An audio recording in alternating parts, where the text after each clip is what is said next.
Alright mga guys, so nandito na naman tayo sa ating YouTube channel, no, para magbigay ng reaction video. Itong binibigay natin reaction video, ito yung mga napapanahong mga balita, mga mainit na balita, lalong-lalo na sa West Philippine Sea. So okay, no, so bibigyan natin ng comments to, reaction. Ito yung tungkol sa sa West Philippine Sea. Alam nyo naman na mayroon nangyayari sa ngayon na balikatan exercise sa West Philippine Sea. Kasi yung West Philippine Sea talagang mainit na mainit yung mga chekwa dyan, no? Yung mga incheck, mga buwisit na incheck na yan na gustong sakupin ang ating territorial, ating EEC.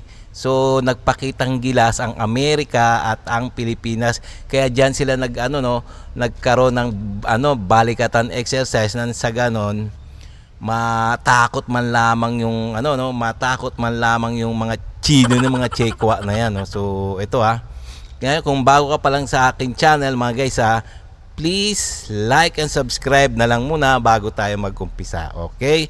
Itong video na to ay galing kay Good News Philippines. So, good news naman ang ating ibabalita o bibigyan ng reaction. Okay, ito may pamagat na America shock China. US aircraft carrier nagpatrol sa Panatag. Spider Air Defense nasa Palawan na. Yun, nakakatakot ewan ko na lang pag hindi pa lumuhod yung mga Chekwa dito, no? O sige, umpisa na natin mga guys.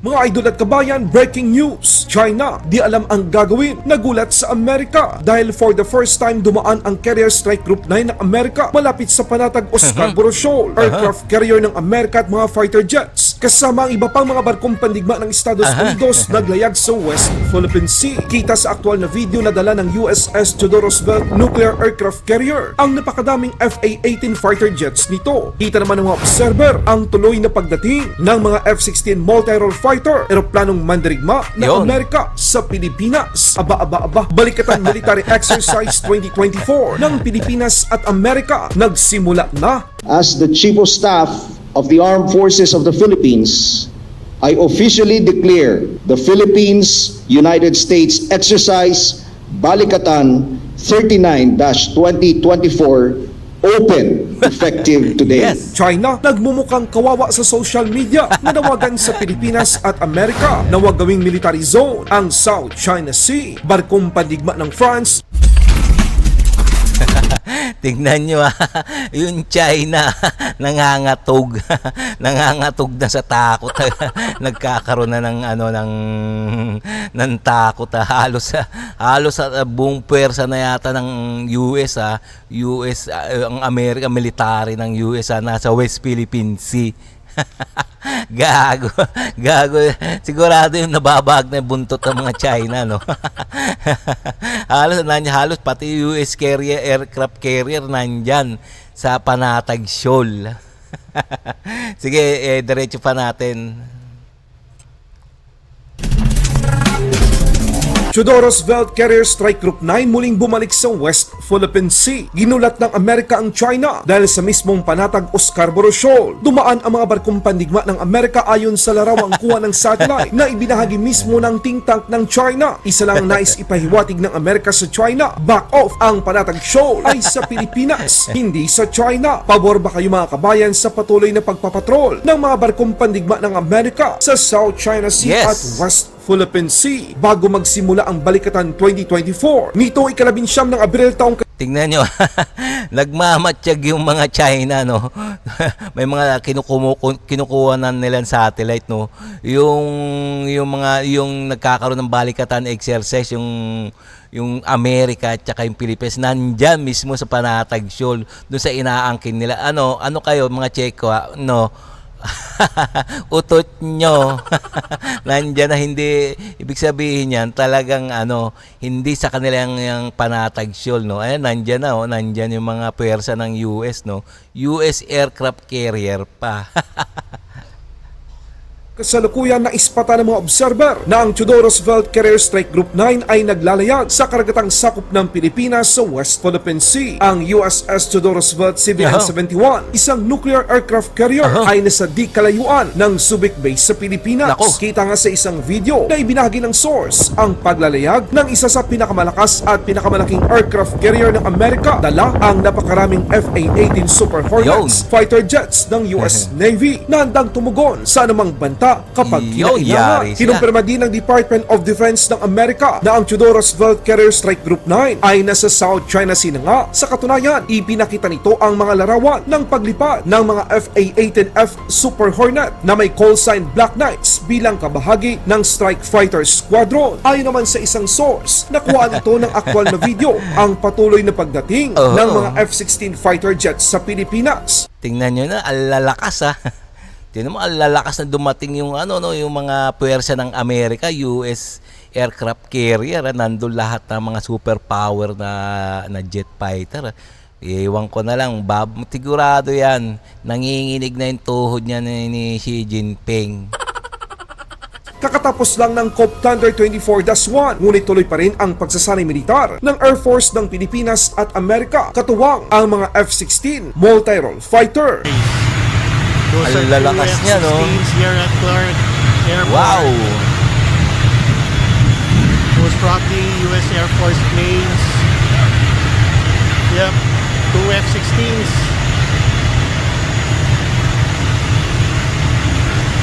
There we Nandiyan go. na lahat, oh. Ayon sa US 7th Fleet, ang Theodore Roosevelt Carrier Strike Group 9 ay nagsasagawa ng routine operation sa lugar. Ang pag-deploy ng malakas na puwersang militar ng Amerika sa katubigan ng South China Sea at West Philippine Sea ay isang pagpapakita na sinisiguro ng Estados Unidos ang seguridad sa rehiyon. Lalo't kakasimula pa lang ng Balikatan Exercise 2024, isang pagsasanay militar sa pagitan ng Pilipinas at Amerika. Malakas ang kutob ko mga kabayan. Nasasali ang Carrier Strike Group 9 sa mga gagawing maritime cell ng Amerika, Pilipinas, Australia at France upang ipakita sa People's Liberation Army Navy na huwag silang magkakamaling gumawa ng hakbang na ikasisira Yari ng sila. kapayapaan sa rehiyon. Dati, hindi natin maramdaman ang ganitong presensya ng puwersa ng Amerika sa mga katubigan ng Pilipinas. Pero dahil sa paulit-ulit na pangbubuli at pang-aapi ng China, muling ipinakita ng Estados Unidos na handa itong tumulong sa mga kalyado at partners nito anumang oras. Ayan, tingnan nyo naman na handang tumulong ang US handang tumulong sa Pilipinas. Kaya nandyan na lahat yung puwersa ng US aircraft carrier nasa South China Sea pa. Lagot ang mga Chekwa na to.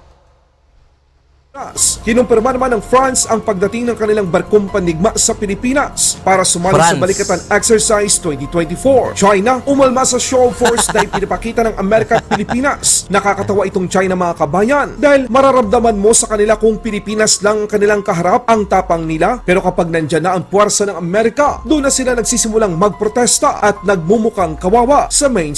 Oo nga, tingnan nyo. Nagmumukhang sisiw na yung mga incheck, mga gago kasi yan.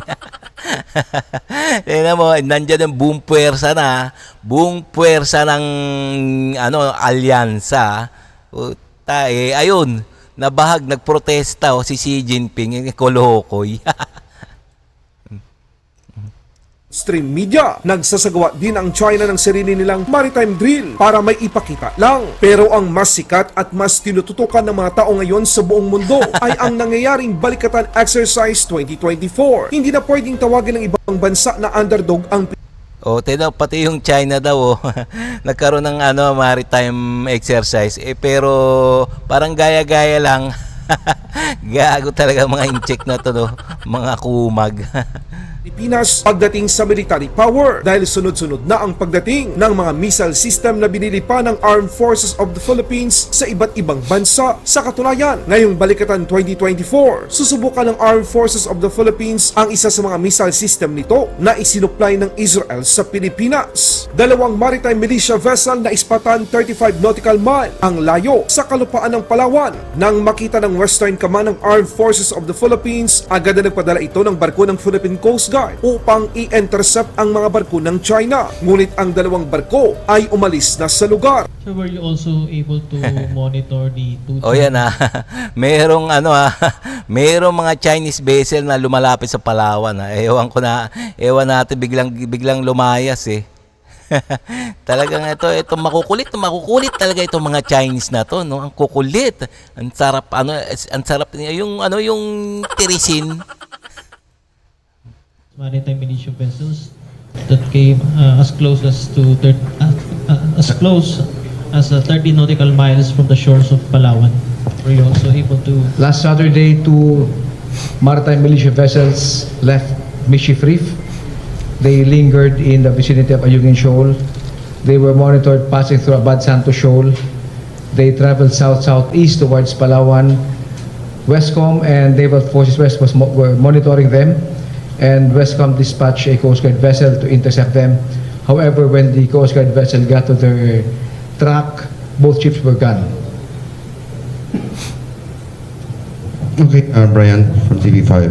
Sir, you mentioned na yung PLA walang increase, yung China Coast Guard walang increase. What do you think, sir? Bakit of all the vessels na meron sila, yung pang Chinese Maritime Militia, which is, as we all know, presenting themselves as civilian, and then meron tayong military exercise na andun naman yung sama-sama naman yung mga warships natin. So, I don't want to speculate on the reason for the increase. Again, I mentioned for the PLA Navy and the Coast Guard, it is any numbers that they project into our EEZ is within the strength of the South China Fleet. Also, the Maritime Militia are within the strength of the Maritime Militia in the South China Sea. There are times we monitor up to 250 to 300 of them. But this particular increase is not normal. On the reason why, I can only say it coincides with Balikatan. For whatever reason, I don't want to speculate. have we anticipated yung increase na to? Kasi sinasabi naman na sa last press con yesterday na we expected yung Chinese presence na they will be showing up, but ito nga, Chinese Maritime Militia. And do you think, sir, possible ba na may mga gawin din silang activities? I don't expect them to do anything illegal because of the presence of foreign warships. Okay, thank you, Brian. Any other questions? Yes, sir. At the back. Kim Salinas, sir, from A to Z. So, sir, sabi niyo kanina ay very constant yung pagdami nila. It's quite alarming po ba from the team of the armed forces natin sa Philippines? It's not alarming. We just monitor the increase. Iba naman yung alarming. Bagamat sabi rin kahapon ng Coast Guard, they are ready na andun anytime na may manggulo during the balikatan, andun sila para to secure the place. In connection ba ito dun, sir, sa pagdami ng Chinese militia natin? We thank the Coast Guard for that.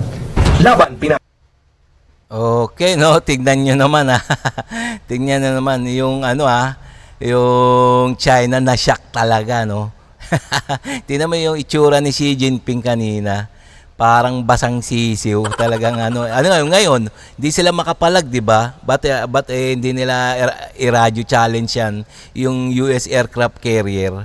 Tsaka yung mga iba pang mga barko ng ally forces. So, matapang lang sila kasi sa mga sa mga maliliit na bansa tulad ng Pilipinas, Malaysia, mga kung ano diyan. Kasi nga mayayabang nga 'tong mga Chekwa na to, no. Mayayabang, so talaga ayun. Kung mayabang sila, mas mayabang yung Amerika, no. Kaya ayun, pinakitaan sila ng boom puwersa ng militar. Sigurado lubog lahat sila diyan. Lubog talaga lahat ng barko ng China pagdating sa gera, no. Ayan, no, tingnan niyo. Kaya nga nagsalita si Xi Jinping na na wag gawing militarisasyon ng South China Sea. Lol. Bakit sila ba? Sila nga ang gumagawa ng militarisasyon, di ba? Mga pala sila, mga kolokoy pala sila. Nagsisiga-sigaan sila sa South China Sea, sa West Philippine Sea, no? Sisiga-sigaan sila. Ngayon, meron dumating na mas siga sa kanila. Ayun. Parang sisiw na parang sisiw na binatukan, nanahimik sa tabi. Ay nako, nakakatawa talaga tong Chekwa, no. Takot, mga takot din pala to. Mga takot, mga hanggang banta-banta lang na ng mga kolokoy na to, mga Chekwa na to. Buiset. Okay, no, mga guys, so kung nagustuhan niyo yung mga ganitong reaction video, please like and subscribe na lang muna sa ating YouTube channel. Okay?